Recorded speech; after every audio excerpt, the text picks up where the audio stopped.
MC Radio Station.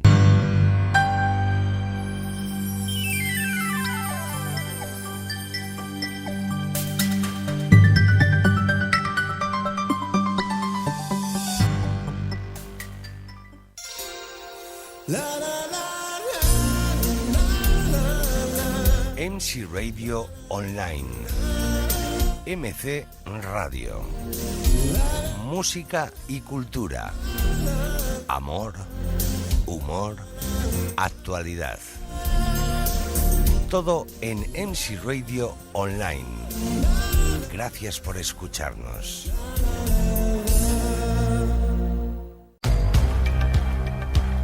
Así comienza Acordes y Letras. Música y literatura en estado puro. Las mejores canciones, desde los últimos éxitos a la música del recuerdo. Y la mejor literatura, libros, autores, editores. Todo ello en Acordes y Letras, con Michel Casas y en MC Radio Online, MC Radio.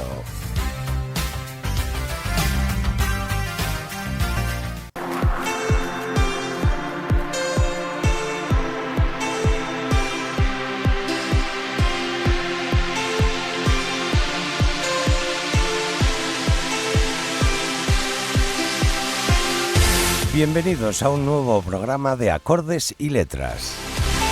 En nombre de todo el equipo de producción y de nuestro control técnico, el saludo fuerte de Michel Casas. ¿Cómo estamos?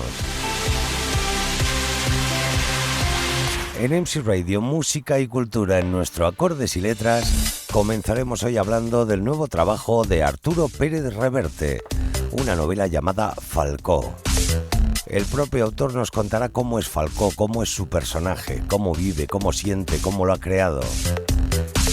Y también el propio autor nos leerá las primeras líneas de su novela. Seguidamente hablaremos del Premio Euskadi de Literatura. Se acaba de otorgar a Gabriela Ibarra por su obra El Comensal.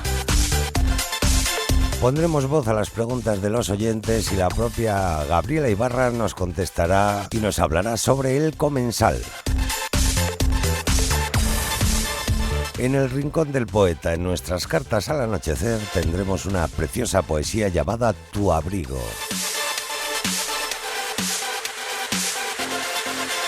Y en la parte principal de nuestro programa tendremos al autor José Manuel Aparicio. José Manuel Aparicio es el autor de Banderizos, premio de novela histórica Ciudad de Úbeda. Escucharemos íntegra la presentación de la novela en la librería Elcar y Parraguirre de Bilbao.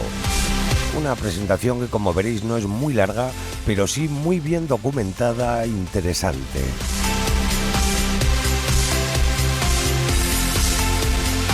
Yo quiero que escuchéis las primeras frases de la presentación de José Manuel para que veáis lo que nos espera después.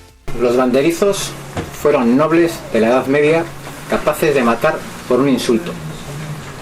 Fueron sencillamente criminales y asesinos. Hoy quiero invitaros a hacer un viaje en el tiempo para que conozcáis a esta plaga de delincuentes medievales. Casi nada.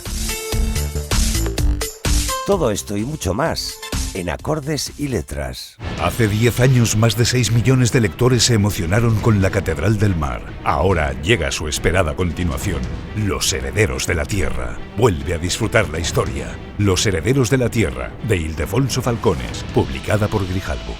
MC Radio Station.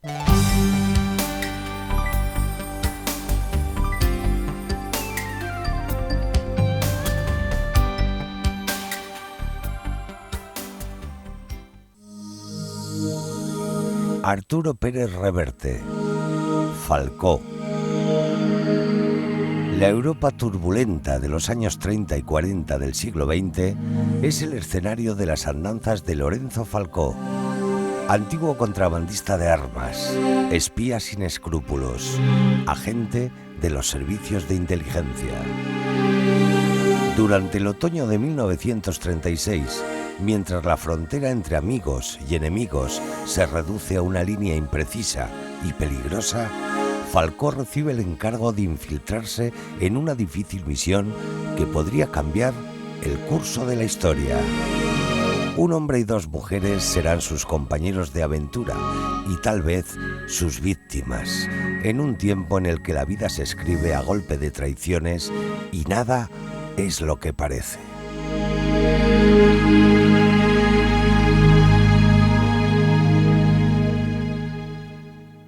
Falcó es un sinvergüenza, es un bala perdido, un chico de buena familia, golfo, simpático, que le gusta el peligro, las mujeres, la aventura, y además mata sin remordimiento, tortura sin remordimiento. El desafío era justamente ese, ¿no?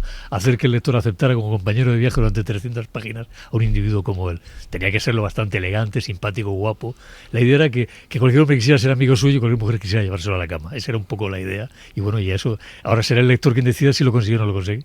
Yo iba a hacer una sola novela, pero a medida que la estaba haciendo lo pasé tan bien con ella, disfruté tanto que dije, no, me da pena dejarlo. Entonces fui abriendo el final para dejar que pudiera haber posibles novelas posteriores. Y las ahora ya estoy ya he empezado la segunda. Hay una tensión profesional, digamos, no todo, porque además en una novela nunca está nada decidido. Una novela no sabes qué va a ser de ella hasta que no han pasado unos días y ves cómo funciona.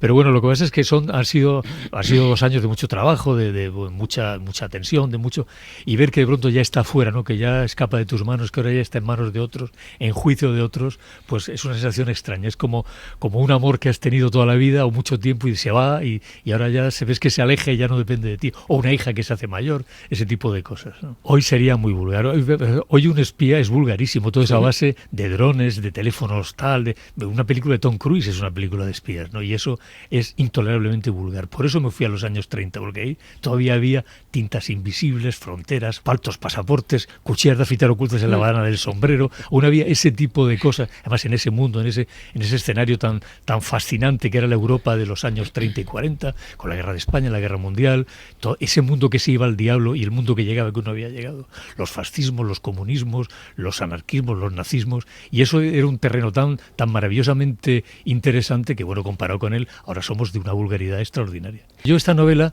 no la tenía prevista hacer, estaba con otra. Y un día, de la novela El tango de la Guardia Vieja me han quedado ecos, documentación, ideas que no había desarrollado porque no cabían en la novela. Y un día viendo una película que no tiene que ver con espías, una película que se llama Esta noche o nunca, una película deliciosa, una comedia de esas románticas años 30 de Gloria Swanson y Melvin Douglas. De pronto vi la novela, vi al personaje, vi moverse. Por esa película que estaba viendo se movía mi personaje. Y dije, anda, voy a hacer esta novela. Paré la que estaba haciendo y me puse con Falcó. Al principio es mucha tensión, una novela al principio es mucha tensión. No sabes qué va a ser de ella, tienes que planificarla, sabes que un error en el estilo, en la estructura, en los personajes puede frustrarla, entonces estás inseguro y estás siempre como si estuvieras en un campo de minas, procurando no pisar la mina, ¿no? Pero cuando ya te das cuenta que funciona, que corre, que ya te levantas relajado para trabajar a gusto, dices, no, esto ya está bien, ahora estoy en mi salsa. Y ahí me di cuenta, a la mitad me di cuenta, dije, no, esto va a durarme 3 meses nada más, 4, no quiero que dure más. Reconozco que los canallas me seducen más que los hombres buenos, ¿no? O sea, en un mundo de lobos y de corderos me interesan más los lobos. Me interesan más los lobos, y más en el mundo actual donde hay tanto cordero balando demagogia, pues un lobo que además sin complejos, un lobo consciente de que lo es, un lobo dispuesto a lo que sea, un lobo que está dispuesto además a pagar el precio de ser lobo cuando le toca pagar la factura, y la paga con dignidad, la paga sin arrugarse. ¿Qué cuánto se debe? Tanto como esto, plin, plin, adiós señores, me voy, me fusilan, me matan, pero bueno, he hecho lo que tenía que hacer. Esos lobos me gustan mucho. Yo me siento más próximo de los lobos que de los corderos. Yo no sé si yo soy más lobo que cordero, supongo que también yo soy más lobo que cordero.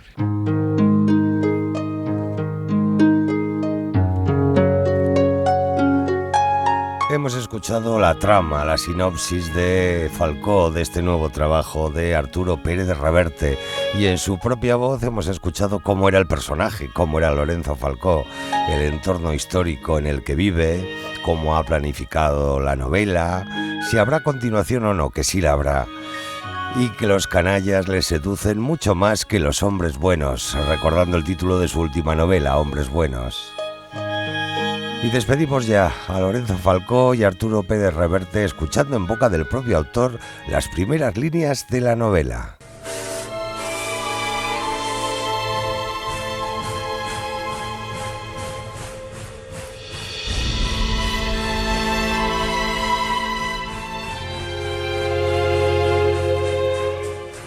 La mujer que iba a morir hablaba desde hacía 10 minutos en el vagón de primera clase. Era la suya una conversación banal, intrascendente. La temporada en Biarritz, la última película de Clark Gable y Joan Crawford. La guerra de España apenas la había mencionado de pasada en un par de ocasiones. Lorenzo Falcó la escuchaba con un cigarrillo a medio consumir entre los dedos, una pierna cruzada sobre la otra, procurando no aplastar demasiado la raya del pantalón de franela. La mujer estaba sentada junto a la ventanilla al otro lado de la cual desfilaba la noche, y Falcó se hallaba en el extremo opuesto junto a la puerta que daba al pasillo del vagón. Estaban solos en el departamento. Era Jean Harlow, dijo Falcó. ¿Perdón? Harlow, Jean, la de Mares de China con Cable. Ah. La mujer lo miró sin pestañear 3 segundos más del usual. Todas las mujeres le concedían a Falcó, al menos esos 3 segundos.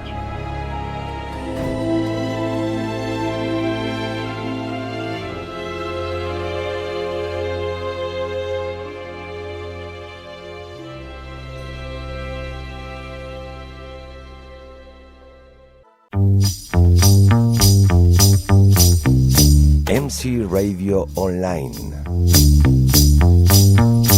MC Radio. Gracias por estar. Hola, soy Gabriela Ibarra, autora del Comensal, y voy a responder algunas preguntas que me habéis enviado. Muchas gracias por vuestro interés en el libro.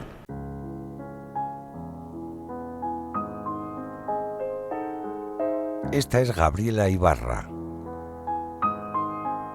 Le acaban de conceder el Premio Euskadi de Literatura en Castellano por su obra El Comensal. Vamos a conocer un poco de este libro, del Comensal, y posteriormente Gabriela contestará las preguntas que algunos oyentes le han realizado a través de Twitter. El Comensal es una novela autobiográfica en la que la autora trata de comprender su relación con la muerte y la familia a través del análisis de 2 sucesos: el asesinato de su abuelo a manos de ETA y el fallecimiento de su madre. La muerte es un acontecimiento de primer orden. Cuando la muerte se lleva a un ser querido, heredamos lo que quedó sin resolver, y el dolor o la liberación que acarrea el deceso se extiende en el tiempo hasta que el vivo asume no solo la desaparición del otro, sino también parte de la suya propia en la medida en que estamos hechos de retazos de los demás.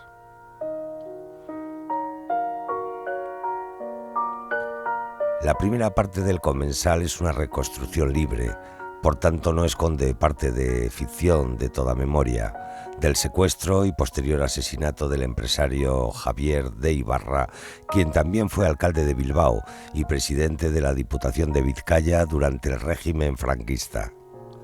Aunque esta muerte ha sacudido a todo el clan familiar, los padres de la protagonista tienen que abandonar el País Vasco y convivir con un escolta. No es hasta que la madre de la narradora enferma fatalmente que los duelos no hechos y las herencias políticas no asumidas, a veces por ignorancia, estallan. El Comensal es una novela importante por 2 cosas. La narración de un conflicto histórico desde un lugar personal, procurando la huida del victimismo y el reconocimiento de la importancia que tiene el hacer visible la muerte para asumirla. Acostumbrados como estamos a que los procesos de deterioro y fin de la vida se escondan, la novela sorprenderá por lo que tiene de reconciliación con la enfermedad, que aquí es relatada con luminosidad y sin puritanismo ni autocompasión. Este es un pequeño resumen de una gran joya como es esta obra, El Comensal.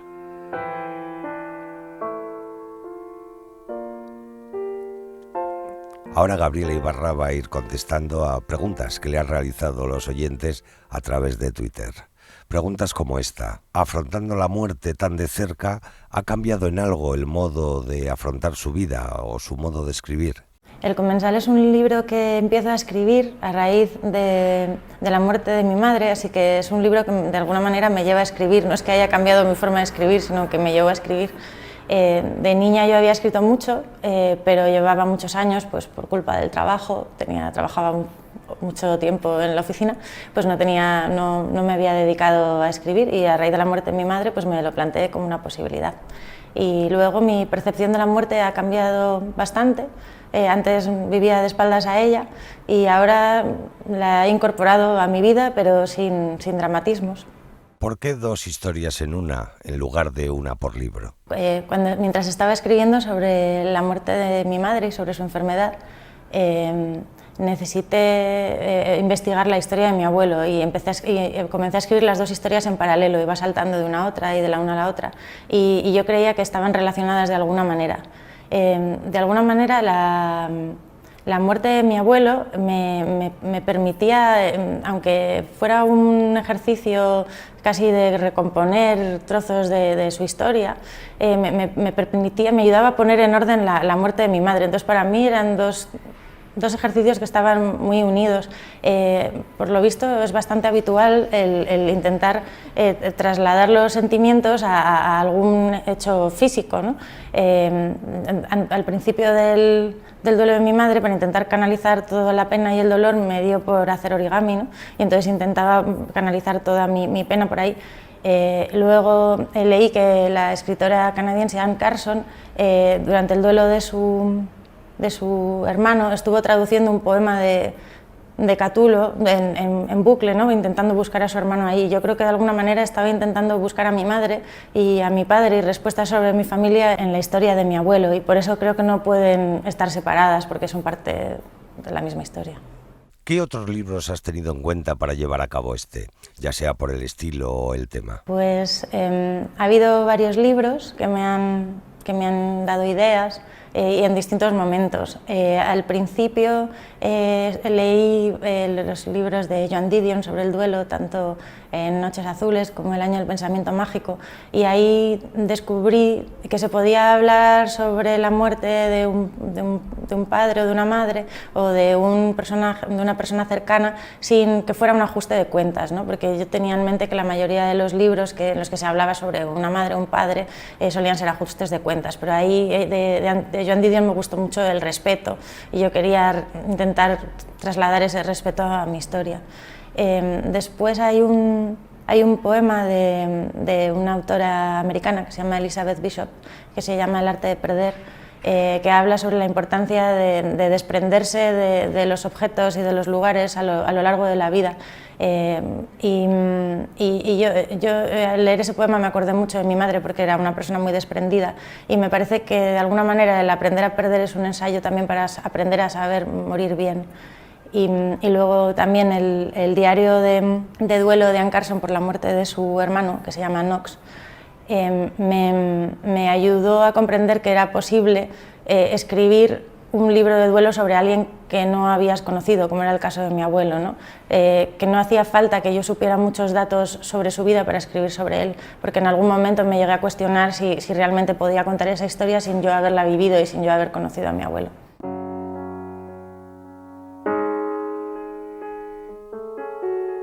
Ya hemos conocido un poco más a Gabriela Ibarra, la autora del Comensal, Premio Euskadi de Literatura en Castellano.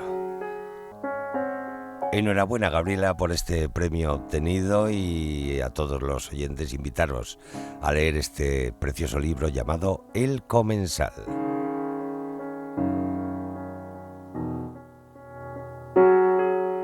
Continuamos adelante en MC Radio. MC Radio Station.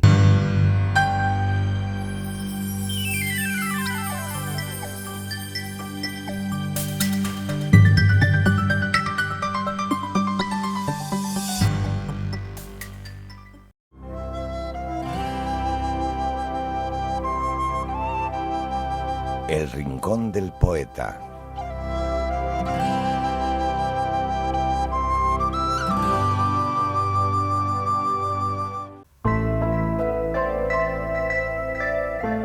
Cartas al anochecer.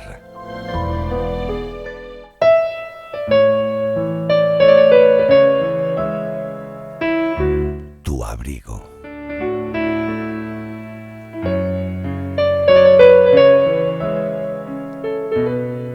Caminé solo un largo camino, el sendero de mi amargura, y descubrí que no hay camino más largo y oscuro que el que se recorre en soledad. Escuché las 1000 voces del desamor, altas y claras, mientras mi mente escuchaba dulces cantos de sirena. Sentí el dolor de un alma rota, vacía y triste sin ella, y encontré 1000 almas rotas caminando junto a mí.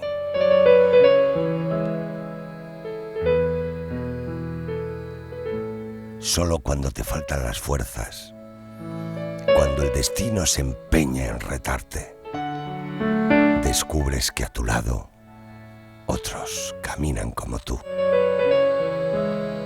Gracias por estar, por darme tu fuerza, tus sonrisas en mi tristeza, tus lágrimas en mi dolor. No sé dónde acabará este agrio camino, ni a dónde me llevará la pena. Solo sé que contigo a mi lado, hasta la más profunda herida, sanará de mi vida, mi alma y mi destino. Dame tiempo a acostumbrarme a caminar solo contigo, a escuchar las voces de mi alma que piden a gritos tu abrigo.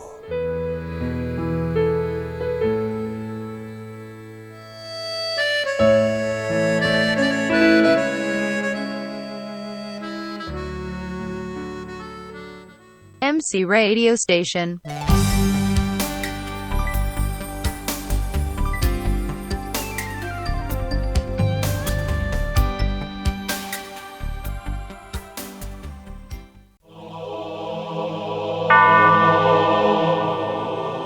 Banderizos. José Manuel Aparicio. A finales de la Edad Media, en el Reino de Castilla, la violencia y la muerte forman parte del día a día. Las casas de Salazar y Velasco llevan enfrentadas 200 años por el control comercial de los accesos de la meseta a los puertos cantábricos. El vizcaíno Lope García de Salazar, cuarto señor de su linaje, fracasa en su intento de treguas con su enemigo Pedro Fernández de Velasco, un adversario muy superior y de gran influencia en la corte, perteneciente al linaje más poderoso de todos los reinos peninsulares.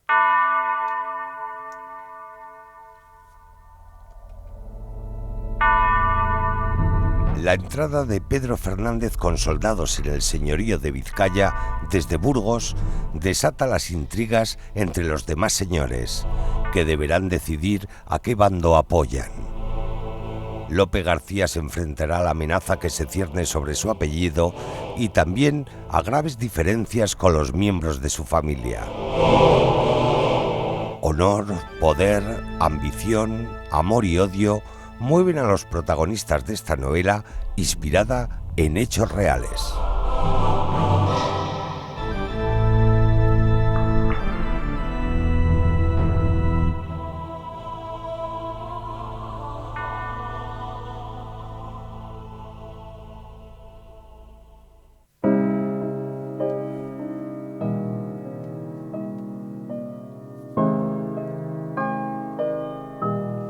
Esta es la trama de Banderizos de José Manuel Aparicio, Premio Novela Histórica Ciudad de Úbeda. Tuvimos ocasión de estar en la presentación de este libro en la librería Elcar y Parraguirre en Bilbao. Una sala absolutamente abarrotada para escuchar a José Manuel hablarnos de Los Banderizos, una historia realmente apasionante y que atención porque ya va por su segunda edición. Sin más, nos vamos a escuchar esta presentación con José Manuel Aparicio. Los banderizos fueron nobles de la Edad Media capaces de matar por un insulto. Fueron sencillamente criminales y asesinos. Hoy quiero invitaros a hacer un viaje en el tiempo para que conozcáis a esta plaga de delincuentes medievales. La idea de escribir una novela sobre estos individuos, sobre los banderizos, surge en 2008.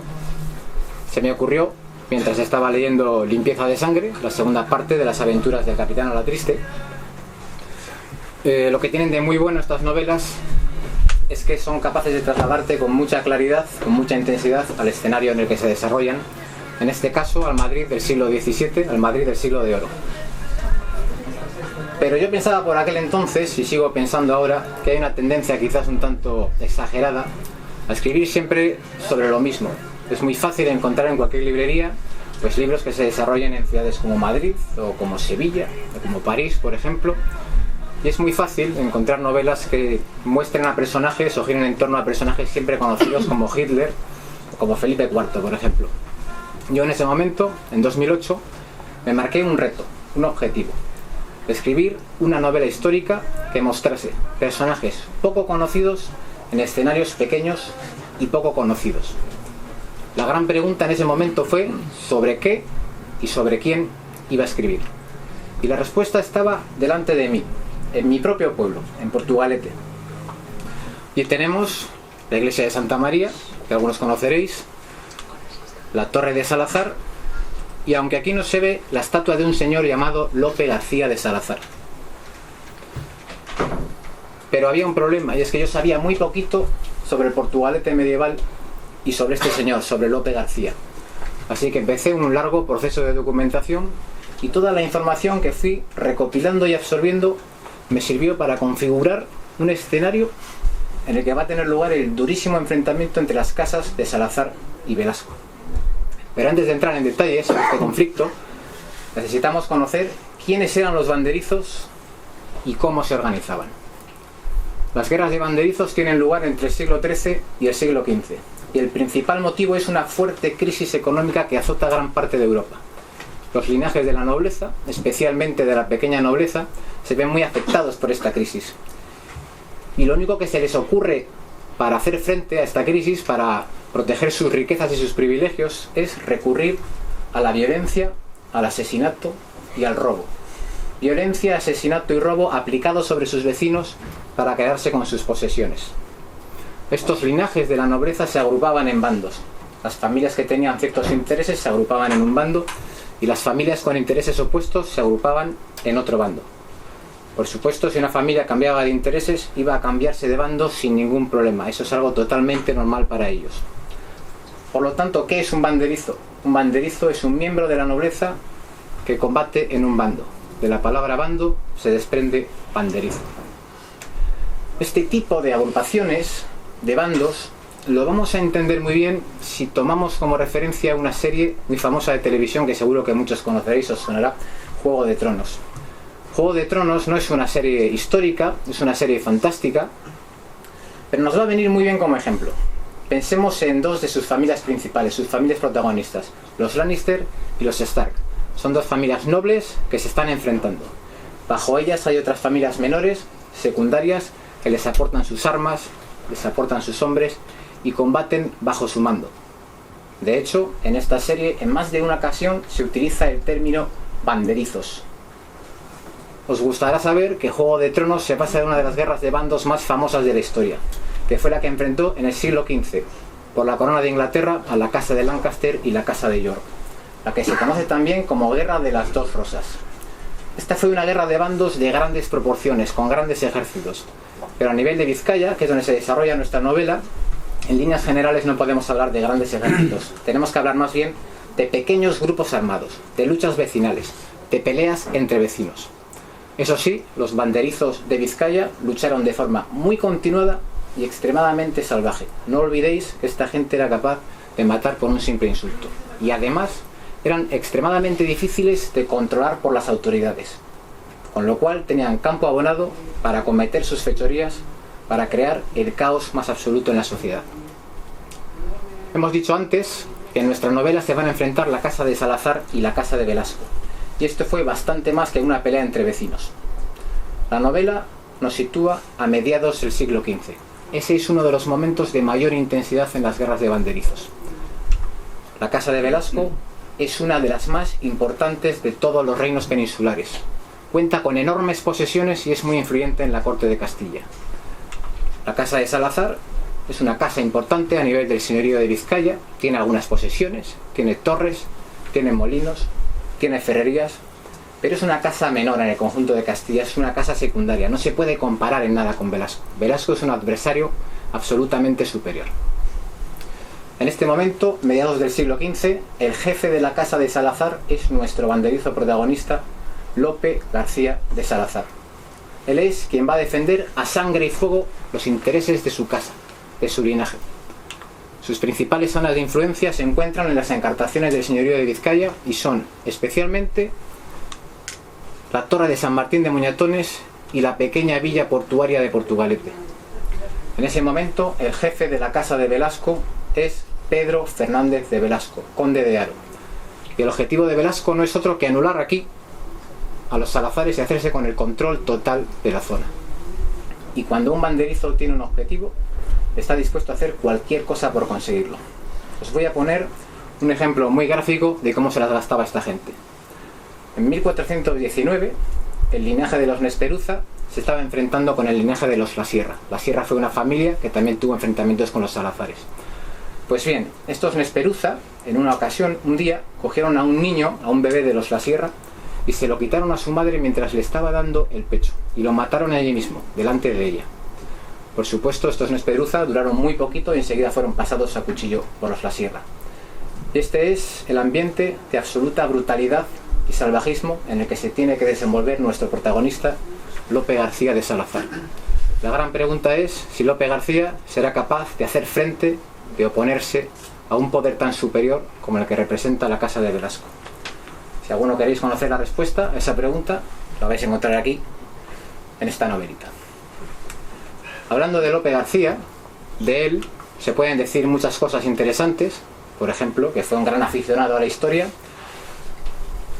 o que es considerado el primer historiador de Vizcaya, el primer cronista de Vizcaya. Pero yo os voy a compartir con vosotros un detalle especialmente jugoso. Y es que Lope García, al igual que otros muchos banderizos de su tiempo, fue un hombre guerrero, muy rebelde, pero a diferencia de ellos, Lope García medía 2,10 metros de estatura. Si hoy en día nos cruzamos con alguien así, probablemente nos sorprendería mucho, ¿verdad? Pues imaginaros en la Edad Media, un tiempo, una época en la que la estatura media era aproximadamente 1,55. Es fácil suponer, para la gente de aquella época, debió de ser absolutamente sobrecogedor cruzarse con alguien como Lope García.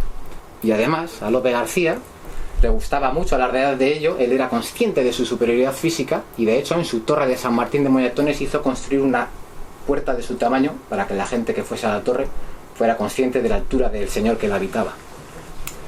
Resumiendo, nuestro banderizo protagonista es un tiarrón de 2,10 metros, armado y perfectamente entrenado para el combate, con un único fin, la defensa y el engrandecimiento de su linaje, de su casa, a cualquier precio. Ahora ya sabemos quiénes eran los banderizos, cómo se organizaban y quiénes se van a pegar en esta novela.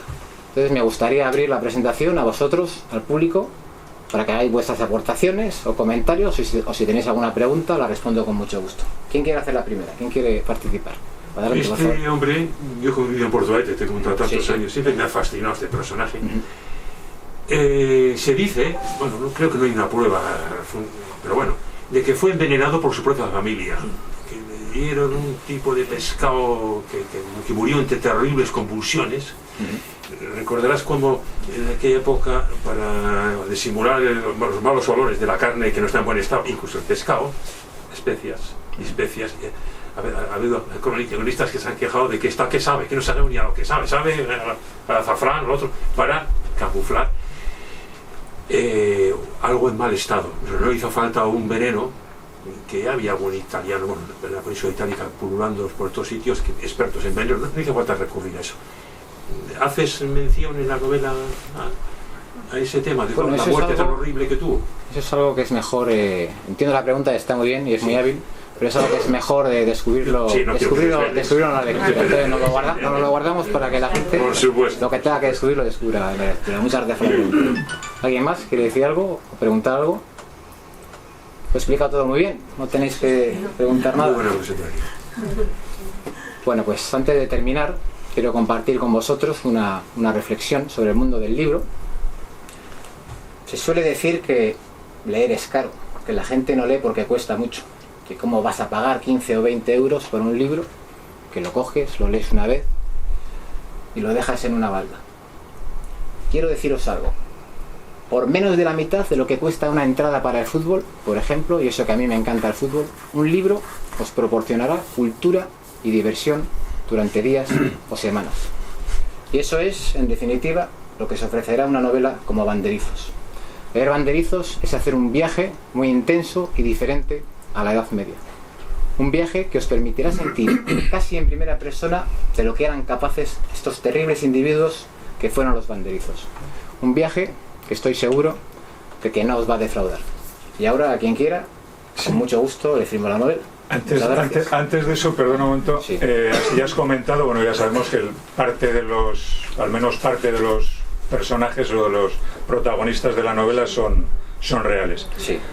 También son los hechos que narra, aunque Esto estén novelados. Es una ficción histórica, se basa en hechos que fueron reales o que pudieron ser reales en parte. A partir de ahí yo desarrollo una ficción histórica, es decir, es relativamente, está inspirada en hechos reales, no está basada en hechos reales. Tomo referencias reales y a partir de ello desarrollo mi propio argumento. Eso es todo. Pero, Sí, sí. dejando más adelante, me pica la curiosidad, pues yo soy un apasionado de la novela histórica, y por mi trabajo que te he hecho, de agente literario, de historiador que soy, y además de corrector e investigador, pues esto es apasionante. Pero a muchos escritores les he dicho yo que pecan de hacer con novelas históricas que parece una crónica histórica que, con todos mis respetos, cualquier licenciado de historia la hace. ¿Qué peso tienen aquí los personajes que tú te has inventado de ficción? De cualquier nivel, bueno, los que no son históricos, puede ser un soldado, un capitán, un clérigo, el dueño de la atarazana de Portugalete, etcétera, etcétera. ¿Qué peso tiene los En la hechos novela, reales? la importancia, los personajes de ficción. ¿Qué peso tienen los personajes de ficción en la novela? Sí, que tú te has inventado para acompañar, ¿no? Aunque sean satélites. Tienen tanto peso como los personajes Claro, históricos. que no sea como un Está corsé, el equilibrado. personaje histórico no te deja salirte de su propia historia, es obvio.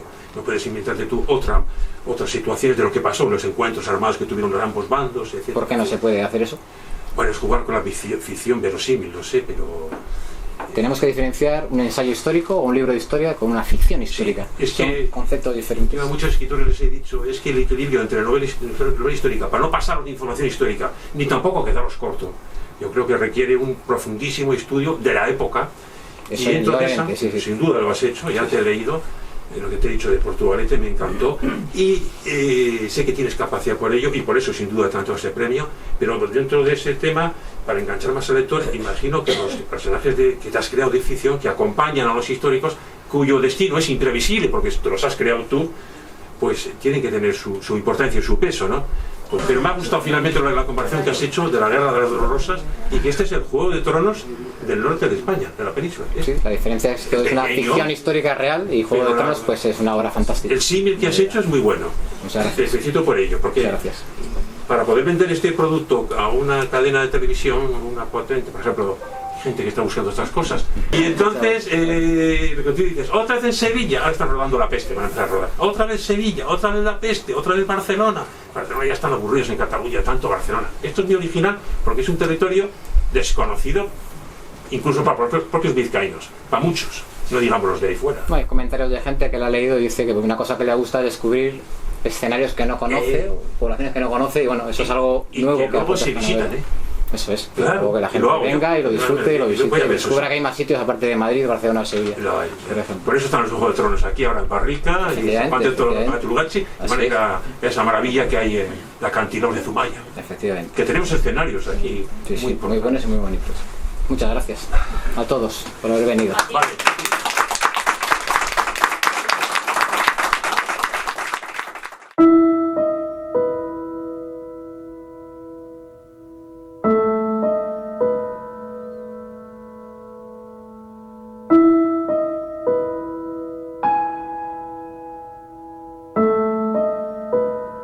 esta fue la presentación de Banderizos, la novela ganadora del 4º Premio Internacional de Novela Histórica Ciudad de Úbeda 2016, con su autor José Manuel Aparicio.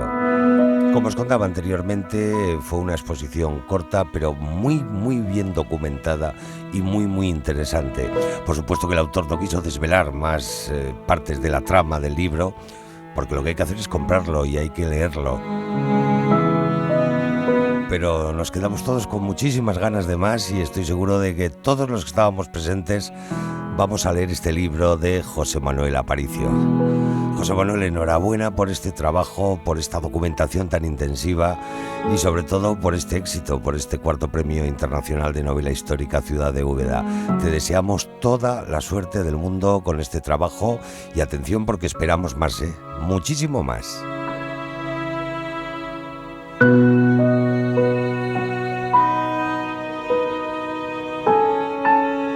Y llegamos ya a la recta final de Acordes y Letras. En nombre de todo el equipo de producción y en nombre de todo el equipo técnico, el saludo fuerte de Michel Casas. Gracias y hasta pronto. MC Radio Station.